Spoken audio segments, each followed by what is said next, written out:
आहे का लक्ष? गोळा उचलताना कधी गोळा एका हाताने उचलायचा आणि पूर्ण श्वास मध्ये घ्यायचा. छाती बाहेर राहील, बॉडी स्ट्रेट राहील. ओके, छाती बाहेर घ्यायची, बॉडी स्ट्रेट घ्यायची. गोळा फेकताना गोळा इथून निघाला पाहिजे. असा गोळा टाकायचा नाही, असा गोळा टाकताना डायरेक्ट मार्क असला. समजलं का? हात फिरत असेल गोळ्या जागेवरून प्रॅक्टिस करा. जागच्या जागची गोळा फेकायचा.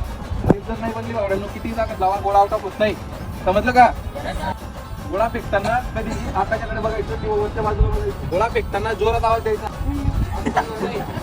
बरं का? पोरींनो आले असं चालणार नाही. ताकद लावायची. फाऊल बघू नका सुरुवातीला. फाऊल झाला चालेल, काही फरक पडत नाही. अजून एक महिना फाऊल होते. गोळा आउट ऑफ झाला पाहिजे. जेव्हा तुमची अप्पर बॉडी मध्ये पॉवर येईल तेव्हा तुमचा गोळा आउट ऑफ होईल. अप्पर बॉडी मध्ये पॉवर नाही, गोळा कशाच पद्धतीने आउट ऑफ होणार नाही. फक्त लास्ट मुवमेंटला आपला हा पंजा लागला पाहिजे. जेव्हा आपण इथून गोळा थ्रो करतो आणि लास्ट मुवमेंटला पंजाची ताकद लागते तेव्हा कुठेतरी 12 मार्क भेटणारा गोळा आउट ऑफला जातो. ओके, गोळा धरून स्टेप आधी डेव्हलप करून घ्या. पहिली स्टेप एकदम मामूली घ्यायची. पहिली स्टेप एकदम छोटीशी घ्यायची. दुसरी स्टेपला गोळा बाहेर टाकून द्यायचा.